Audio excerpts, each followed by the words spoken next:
Olá, fera! Professor Everaldo aqui. Vamos começar a responder a partir de hoje as questões de física do SSA3. São 10 questões. A gente vai resolver 5 questões neste vídeo e deixar as 5 questões para o outro vídeo, né? Porque senão o vídeo vai ficar muito grande. Ok? Então, a partir de agora, vamos responder as questões de 21 a 25 da prova de física do SSA3. Bora lá? Pronto, pessoal. Questão 21, prova de física SSA3. Um bloco de massa m igual a 1 kg pode deslizar ao longo de uma superfície horizontal, cujos coeficientes de atrito estático e cinético entre o bloco e a superfície são, respectivamente, 0,5 e 0,3, conforme a figura ao lado. O bloco está conectado a uma barra delgada de comprimento L e de densidade linear de massa uniforme igual a 250 gramas por metro. Então, para que o bloco de massa não deslize, o maior comprimento da barra delgada deve ser. Ok? Primeiro, a gente tem uma questão aí das aplicações.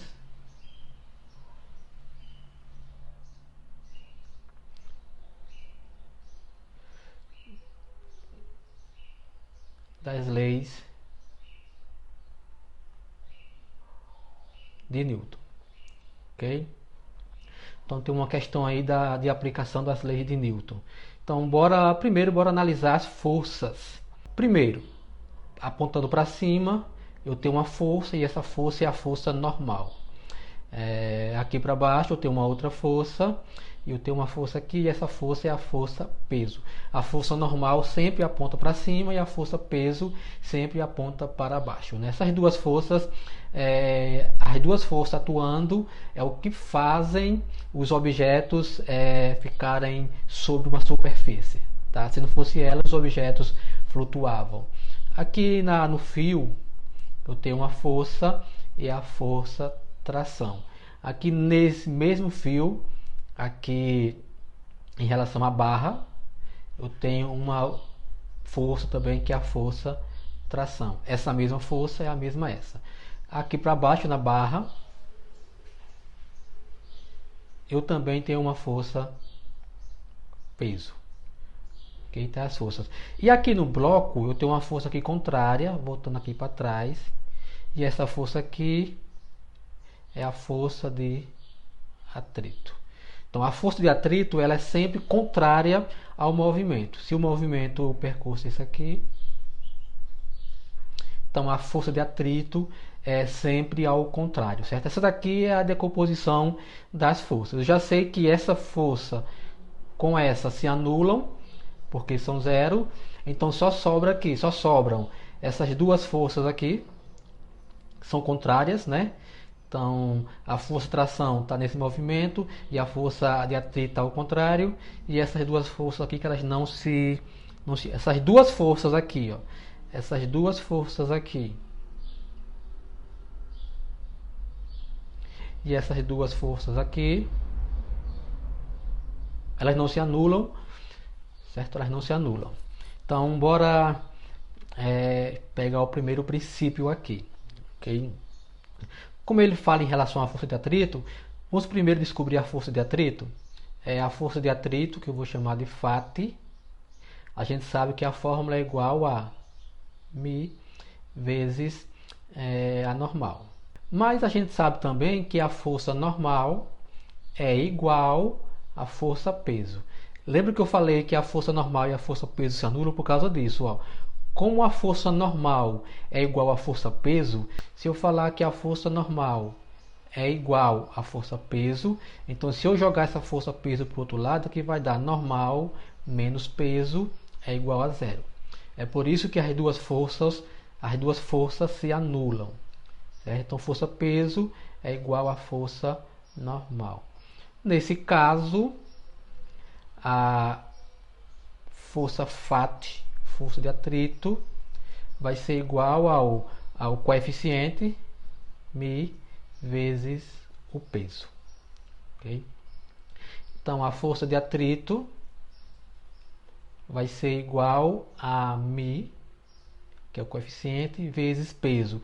E o peso a gente sabe que é massa vezes gravidade. Ok? Então a gente vai usar essa fórmula aqui. Tá ok? Então vamos lá. Massa, a questão deu. A questão disse que a massa é 1 kg. Peso, aliás, desculpa, peso não. A gravidade, lá no enunciado do seu caderno, ele manda adotar 10 metros por segundo ao quadrado. Então, a massa é 10, a gravidade, desculpa, a massa é 1, a gravidade é 10, e falta determinar aqui o valor do coeficiente, porque ele deu 2, ó. Ele deu dois valores do coeficiente, deu o valor do coeficiente estático e o cinético, ok? Assim, a força de atrito vai ser igual a μ. O coeficiente vai usar qual? O 0,5 ou 0,3? Vou usar o 0,5 porque o 0,5 é o coeficiente estático. Se você observar, o nosso objeto aqui ele está parado, não está em movimento. Então, quando não está em movimento, o coeficiente é o estático. Quando esse objeto aqui começar a se mover, né, ou seja, ter uma velocidade, aí seria o coeficiente cinético, certo? Então, qual a diferença dos dois? O coeficiente estático é quando o objeto está parado. Quando o corpo está parado, então ali tem um coeficiente de atrito estático. Quando o corpo começa a se movimentar, aí a gente usa o coeficiente cinético, ok? Então, aí vezes a massa é 1, vezes a gravidade é 10. Então, força de atrito vai ser igual a 0,5 vezes 1 vezes 10, vai dar 5 newtons. Essa é a minha força de atrito, que ainda não é a resposta, porque na verdade ele quer saber o comprimento, dessa barra aqui. Ok? Então a primeira parte do exercício foi resolvido. Agora vamos prosseguir. A questão também nos informou que disse que está conectado a uma barra delgada de comprimento L de densidade linear. Então ele nos deu a densidade linear igual a 250 grama por metros. Ok? Só que como a gente está trabalhando com as unidades do sistema internacional, então essa densidade linear a gente vai ter que transformar ela em quilograma, né? Porque aqui está grama e vai ter que transformar ela em quilograma, porque a nossa massa, tem que estar em quilograma. Lá na segunda lei de Newton, força é igual a massa vezes aceleração. Então, essa massa aqui tem que estar em quilograma. E se você observar aqui, ele deu em quilogramas e aqui ele deu em grama. Então, eu vou ter que transformar essa densidade linear em quilograma.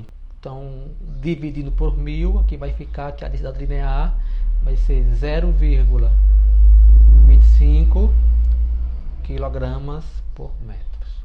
Então, já está aí na unidade do sistema internacional. A fórmula de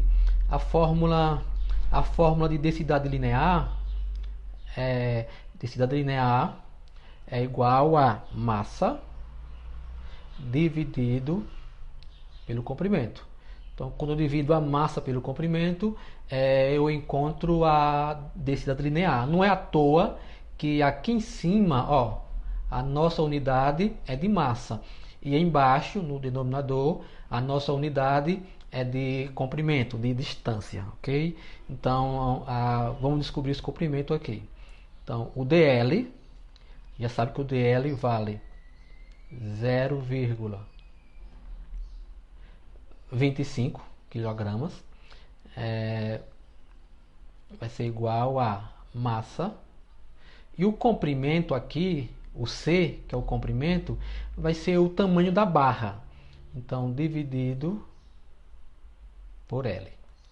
Quando aqui multiplicar fazendo o meu pelo sistema, o cruz credo, aqui vai dizer que minha massa é igual a 0,25 L, que é o comprimento, que é a massa em relação a essa densidade linear, ok? Continuando aqui.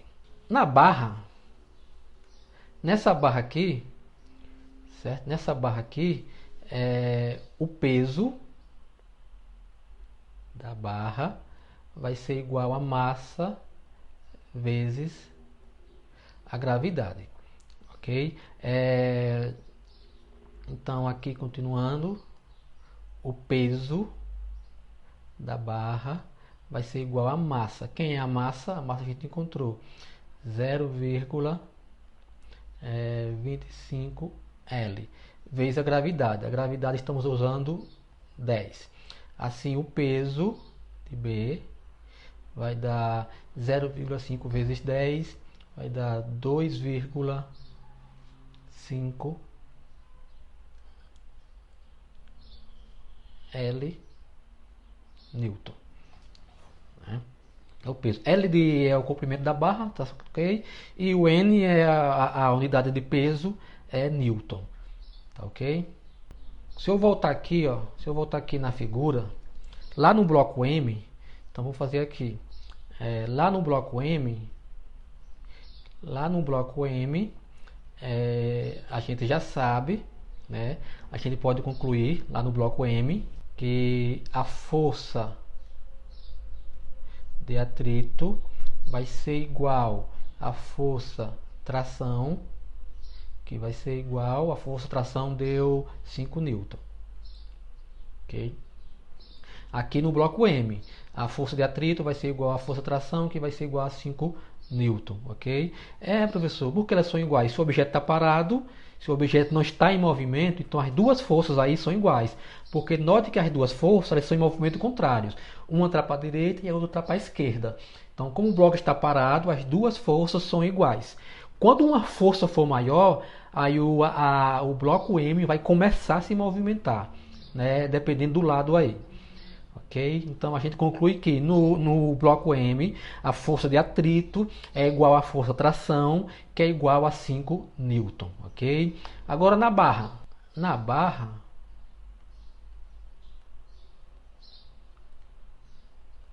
também eu tenho a força peso para cima e a força peso para baixo. Então eu vou concluir que a força peso da barra vai ser igual à força tração. Ok? A força peso da barra vai ser igual à força tração. E a gente já viu aqui que a força de atrito é igual à força de tração, que é igual a 5 newton. Se você olhar, o fio aqui da barra é o mesmo fio do bloco. Então, o peso na barra vai ser igual à força tração, que vai ser igual a 5 newton. Tá ok? Continuando aqui, ó, continuando aqui, pessoal, a força peso a gente já encontrou aqui, ó. Já encontrou a força peso aqui. E a força peso vale 2,5 L Newton, que vai ser igual à força tração. A força tração vale quanto? Vale 5 Newton. Okay? Então eu posso cortar esse Newton com esse, ok?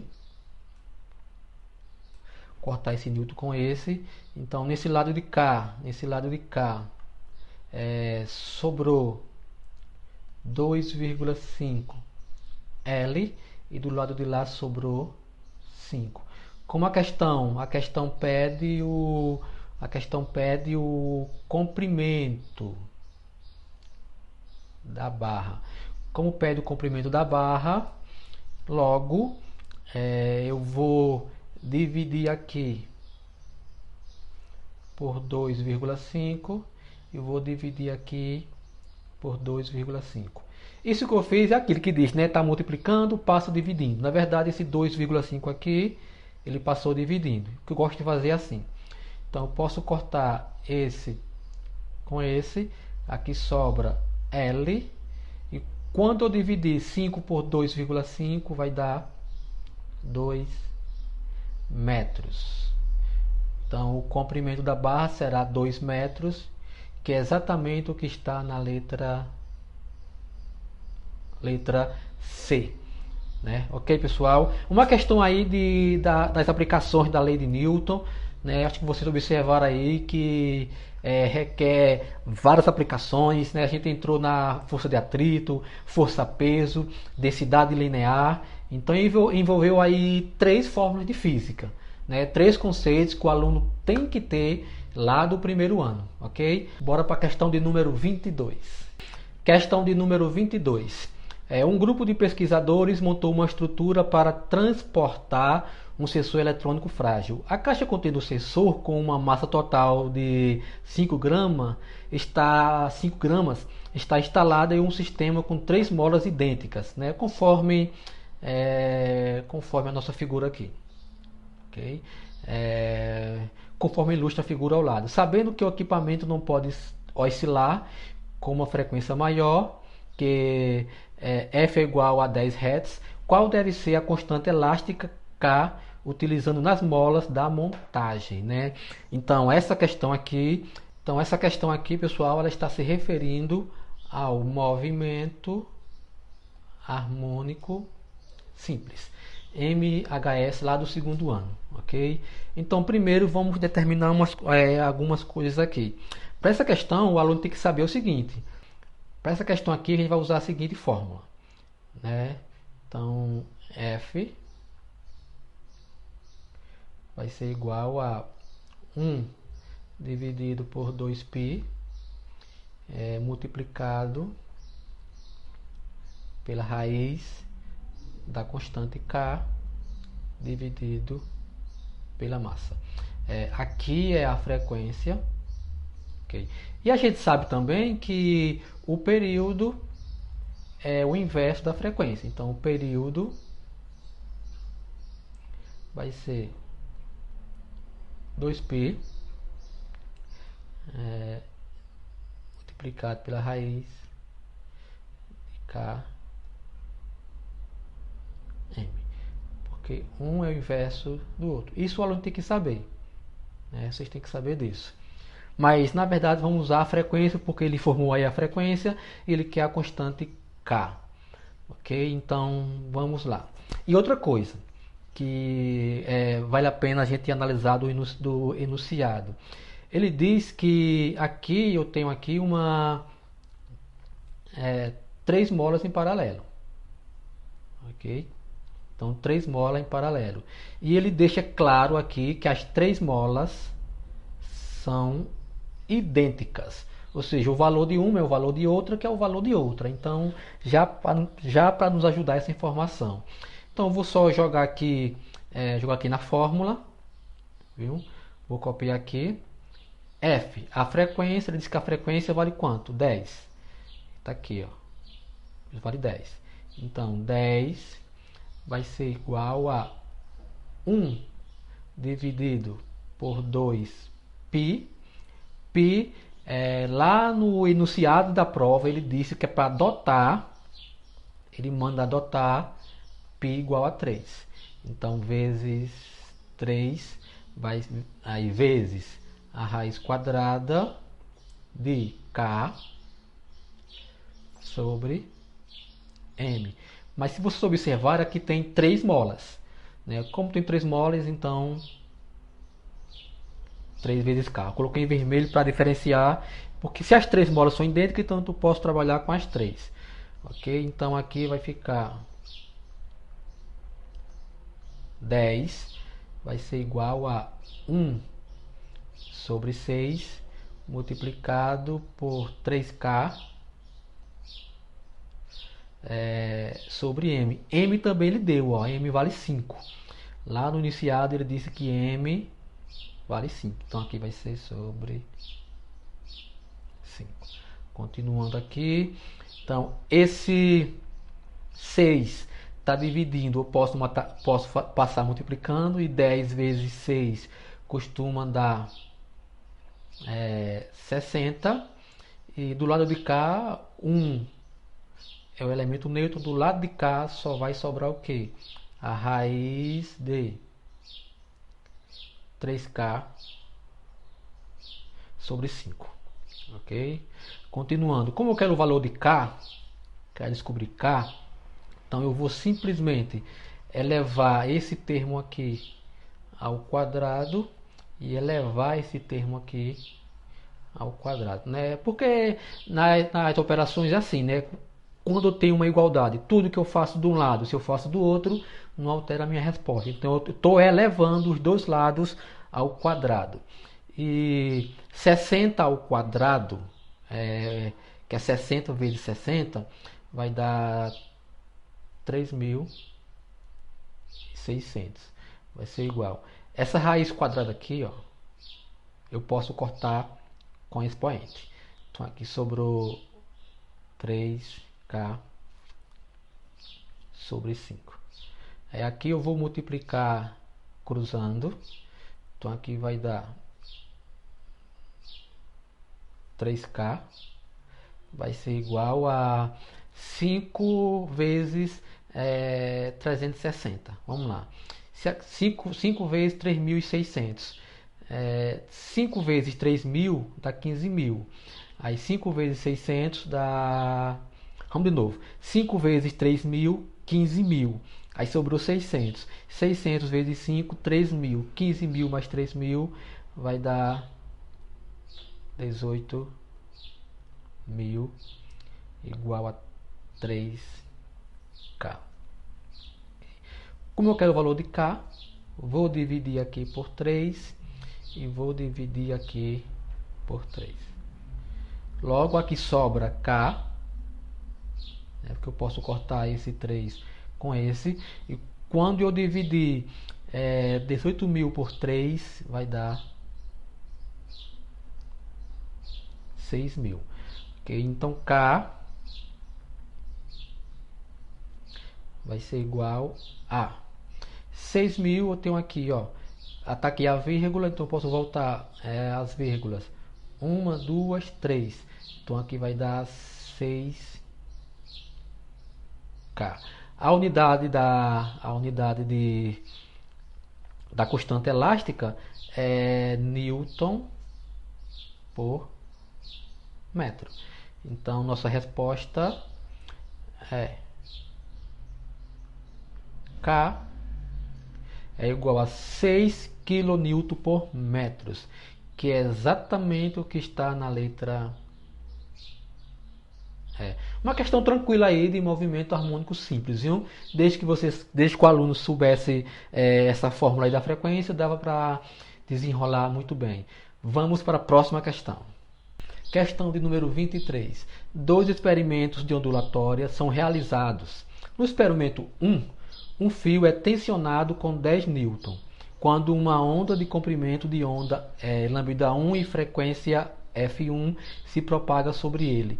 No experimento 2, um outro fio idêntico é tensionado novamente 10 newton e uma onda de comprimento de onda lambda2 e frequência f2 se propaga nesse fio. Sobre esses experimentos, assinale a alternativa correta. Okay? Então temos aí uma questão de óptica. Para ser mais preciso, princípio fundamental da óptica. Okay? Então uma questão aí que tem como base o princípio fundamental da óptica, né? Que todo professor de física lá no segundo ano passa por esse conteúdo. Ok? Então a equação do princípio fundamental é V de velocidade é igual ao comprimento da onda, lambda, vezes a frequência. Ok? Então, sabendo dessa fórmula, a gente também tem que analisar um detalhe. Se vocês observarem, nos dois experimentos, as duas trações são iguais. Ok? São iguais. E então, um detalhe. A gente tem que saber o seguinte, que o comprimento da onda é inversamente proporcional à frequência. Então é o seguinte, como eu tenho dois experimentos, eu vou chamar aqui de experimento 1, aqui vai ser lambda 1 e frequência 1. As velocidades são iguais. Então eu vou dizer que no experimento 2, velocidade vai ser igual a lambda 2 vezes a frequência do segundo experimento, né? Eu vou igualar as duas velocidades, a velocidade inicial, a velocidade do primeiro e a velocidade do segundo. Então eu vou dizer que a velocidade do primeiro vai ser igual à velocidade do segundo. Okay? A do primeiro, a velocidade é calculado por lambda 1 multiplicado por F1. E do segundo é lambda 2 multiplicado por F2. Assim, note o seguinte, lambda 1, esse lambda 2 vai passar dividindo. E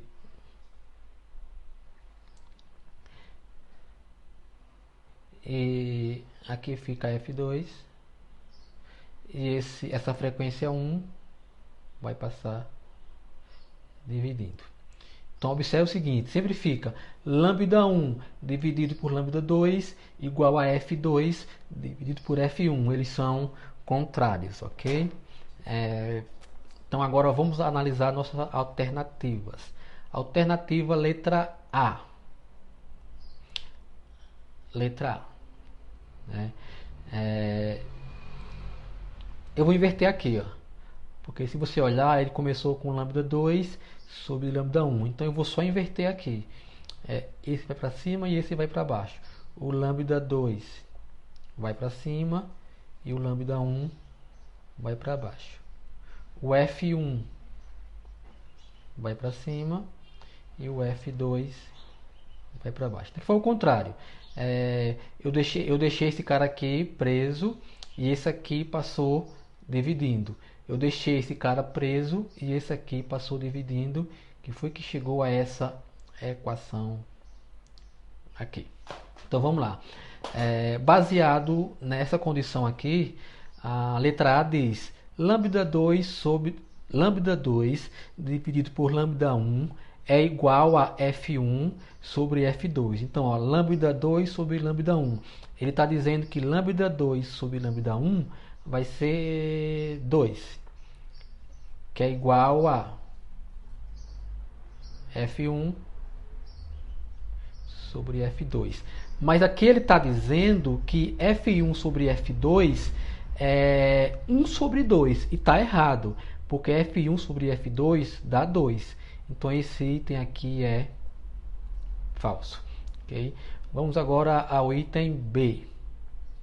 O item B ele diz que lambda 1 sobre lambda, que lambda 2 sobre lambda 1 é igual a 1 sobre 3.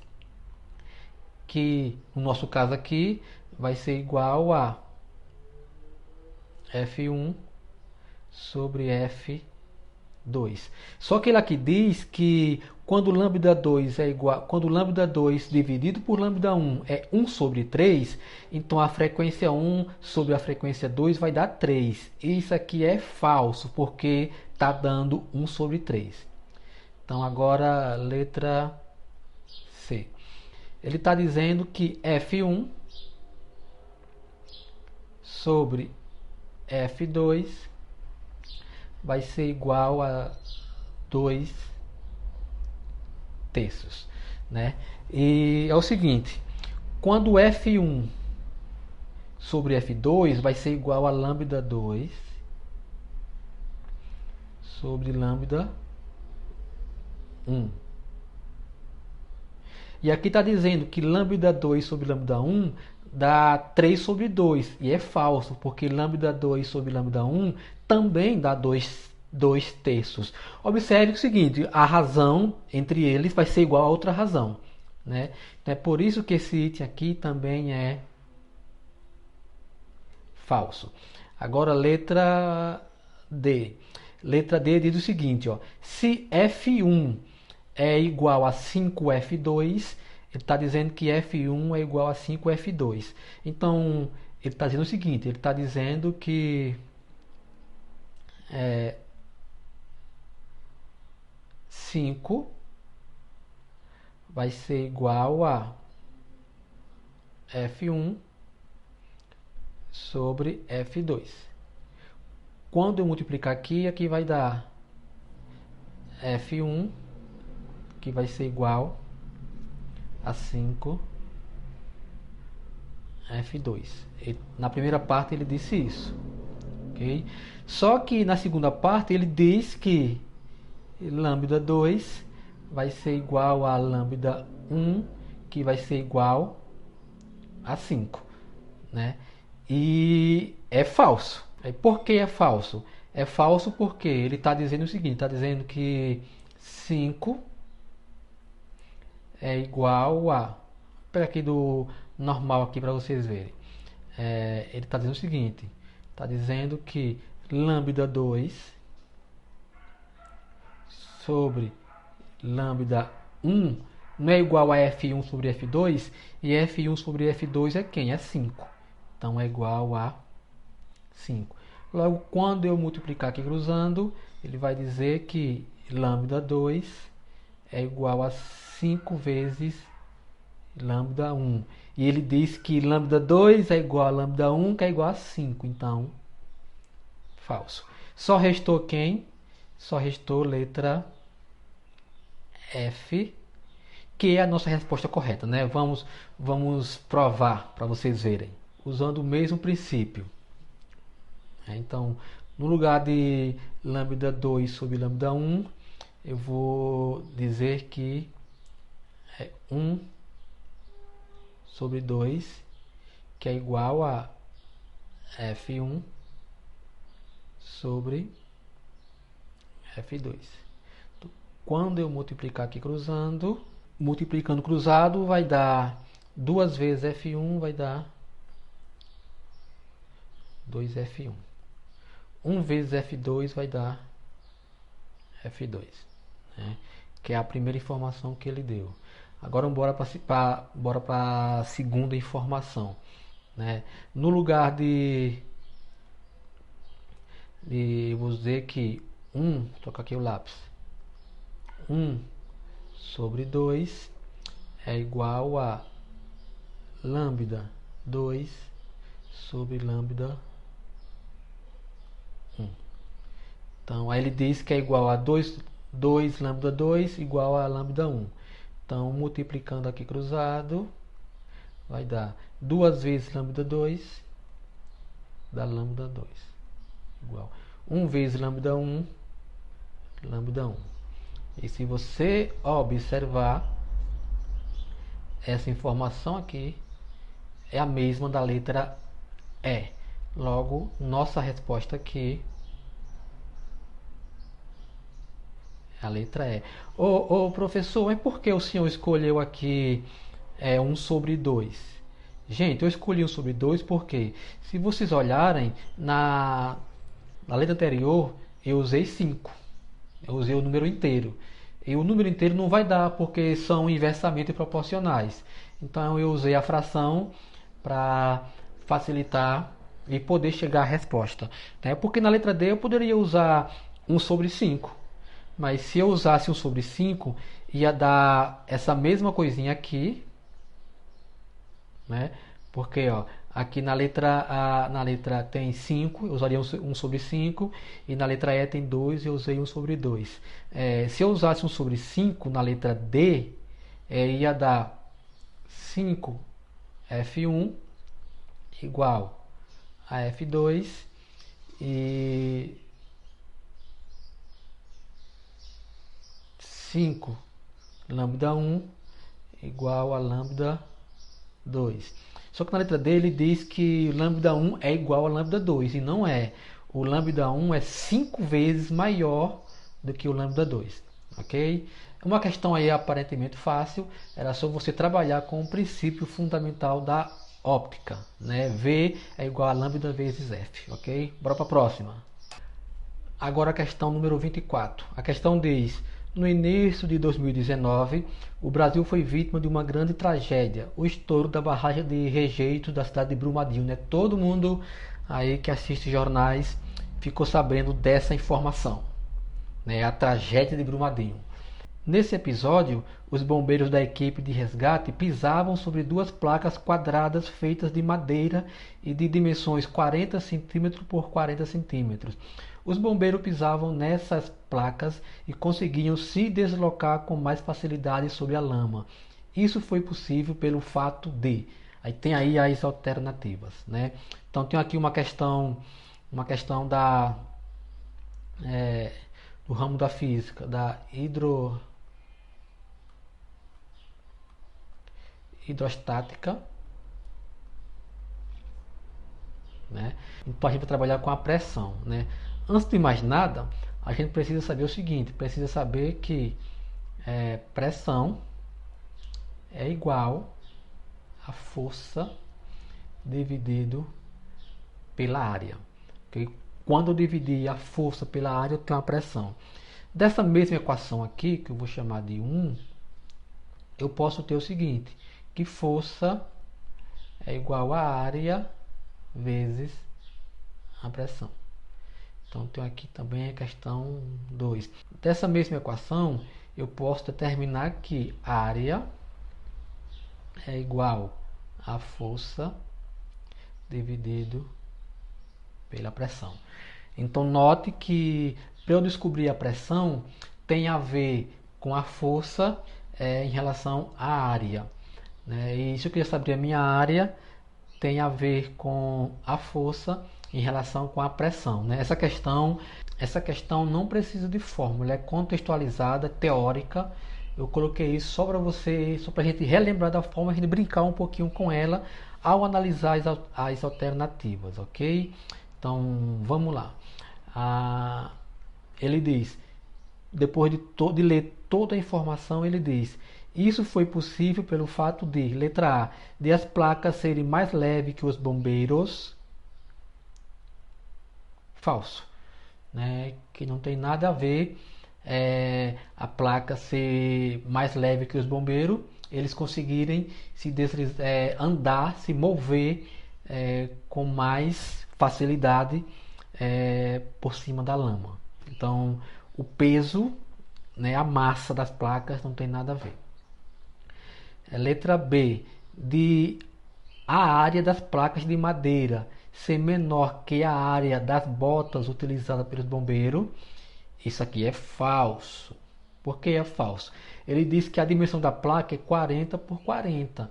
Então, essa área aqui vai dar 1.600 centímetros quadrados.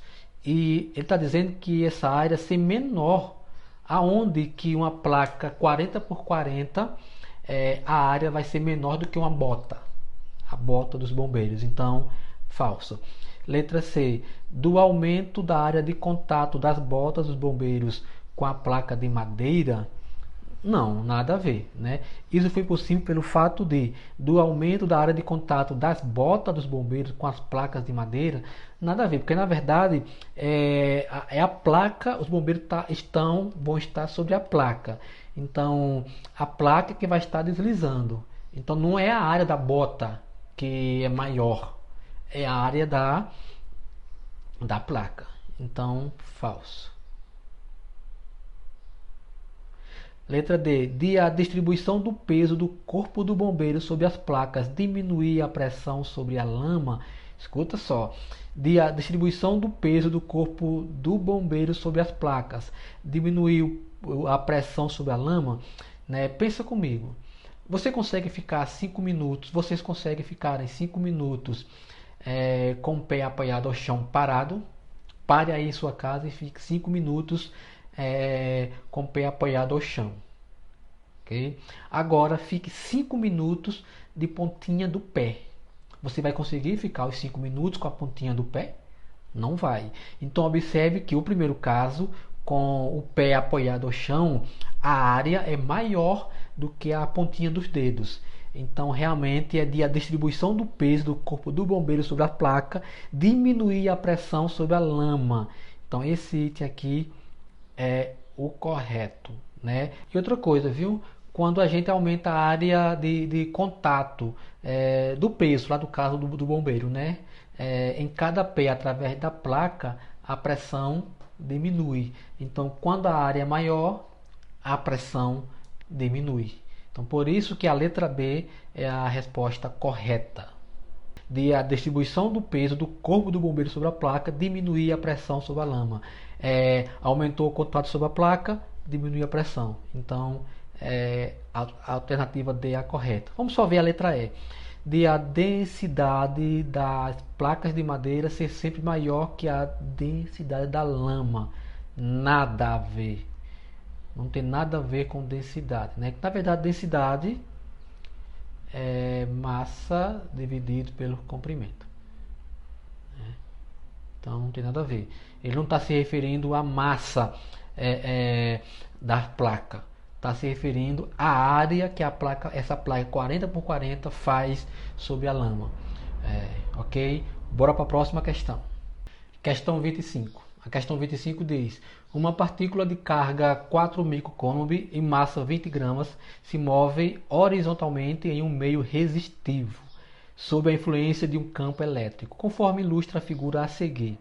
A partícula parte do repouso x igual a zero.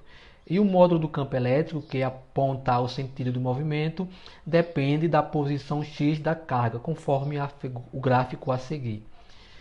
Se a velocidade da partícula em x igual a 12 metros é igual a 10 metros por segundo, então o trabalho resistivo do meio é...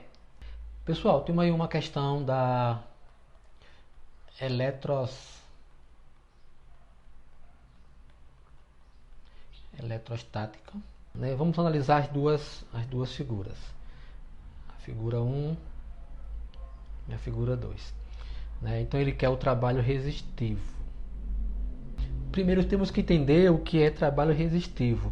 E trabalho resistivo é quando a força é contrária ao deslocamento. Então vamos dizer assim, se o deslocamento é para esse sentido, e eu tenho uma força aqui, deslocamento D, e eu tenho uma força ao contrário para esse sentido, então aqui eu vou ter um trabalho resistivo, tá ok? Então a gente viu lá no primeiro ano que trabalho é igual a força vezes o deslocamento, né? Essa fórmula que a gente viu lá no primeiro ano. A gente viu no terceiro ano que campo elétrico é igual a força dividido pela carga, tá? Vou chamar aqui essa equação 1. Então vou trabalhar aqui essa equação, vou fazer o cruz credo. Então aqui vai dizer que força é igual ao campo elétrico multiplicado pela carga. Vou chamar aqui de equação 2, certo? Vou substituir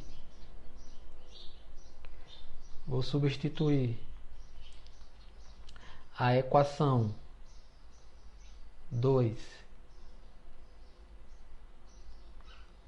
em 1 e vamos ter o seguinte: trabalho é igual a força, mas quem é a força? Campo vezes a carga.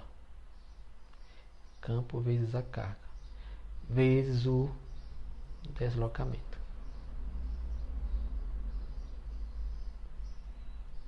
Então, essa fórmula aqui foi a união do trabalho com o campo. Então, aqui vai ser o trabalho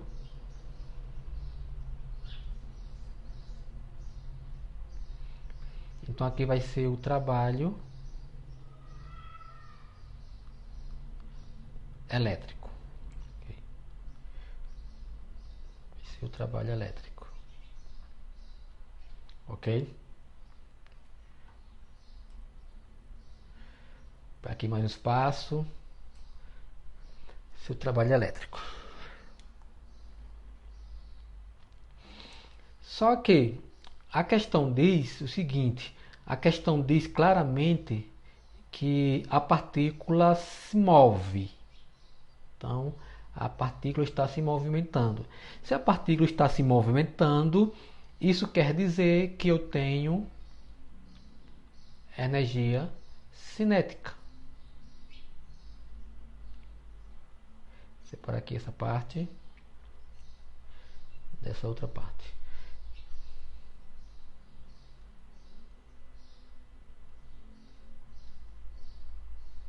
Implica dizer que eu tenho energia cinética. Ok? Então, vou botar aqui energia cinética.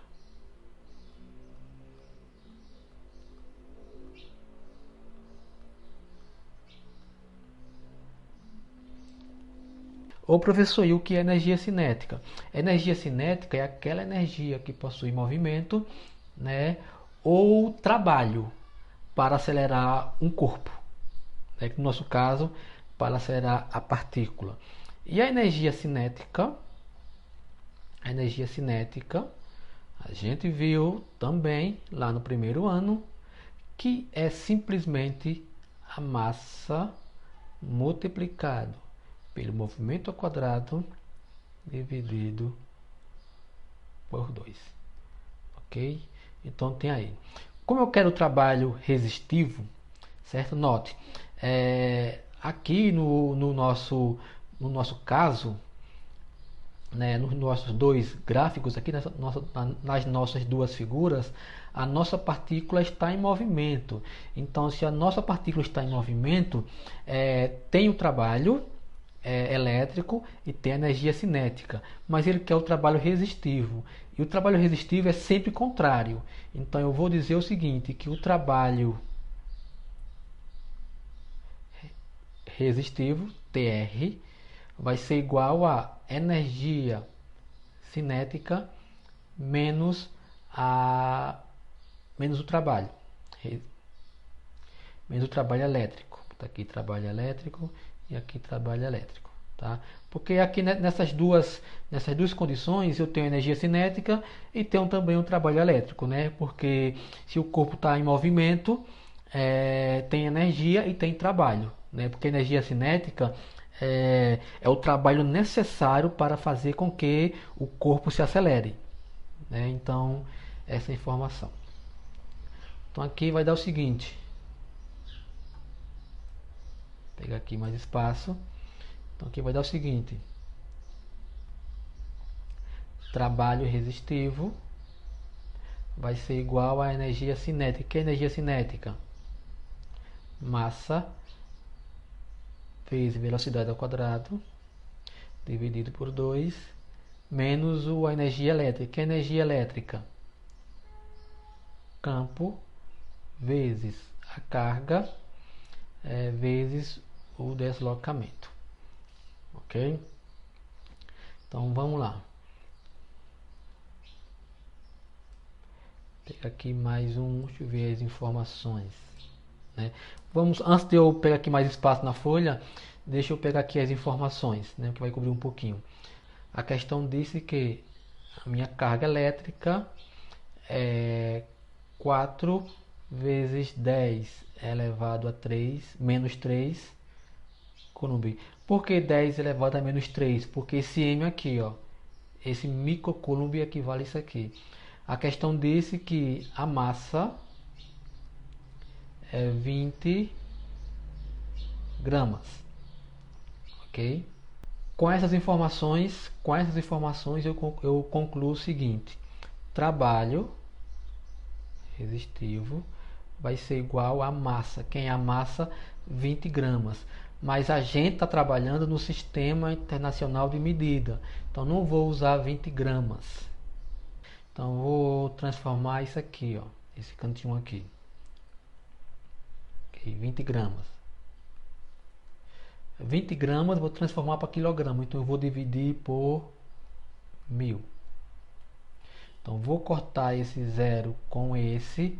Então aqui sobrou 2 sobre 100. E 2 sobre 100 é a mesma coisa que 10 ao quadrado. Então aqui vai ser a mesma coisa que 2 vezes 10 elevado a menos 2. Então a velocidade, a massa que diga, vai dar 2 vezes 10 elevado a menos 2. Vezes a velocidade. A velocidade, a questão disse que vale 10. Então a velocidade vale 10 metros por segundo ao quadrado. Tudo isso dividido por 2. Então agora menos o campo. Cadê aqui? Nós estamos usando essa fórmula aqui, vamos pessoal? Usando essa fórmula aqui. Menos o campo. O campo. Se você olhar no gráfico, né, olhe para o gráfico. Se você olhar para o gráfico, eu tenho 3 pontos. Tenho esse ponto aqui em 0 metros. Tenho esse ponto aqui em 6 metros. E tenho esse ponto aqui em 12 metros. Ok? A questão está dizendo. Só que em 0 metros, meu campo é 0. Em 6 metros, meu campo é 50. E em 12 metros, meu campo é 0. Então eu vou pegar aqui em 6. Então em 6 metros, meu campo vai ser 50. Aí, vezes a carga. A carga é 4 vezes 10 elevado a menos 3. Vezes a distância. A distância a gente usou aqui, 6. Então, vezes 6.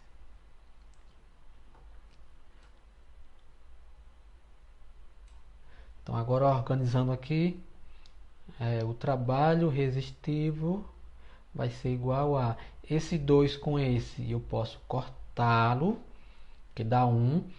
Quando eu multiplico potência de bases iguais, repete a base e soma os expoentes.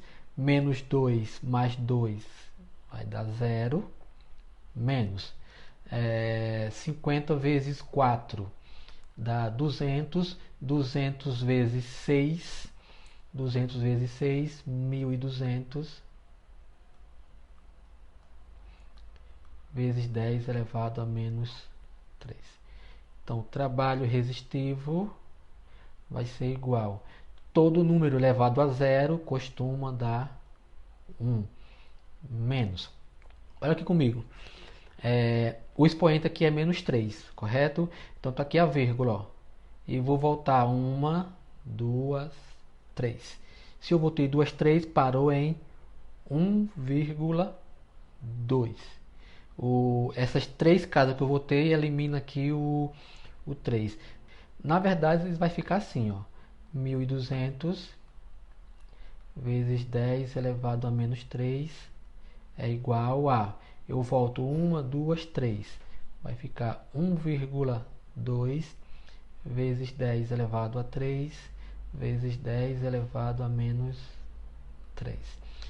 1,2 vezes... Repete a base e soma os expoentes. Então, repete a base, aqui vai dar 10. 3 com menos 3 dá 0. Todo número elevado a 0 é 1. Então, aqui vai dar 1,2. Já fui direto.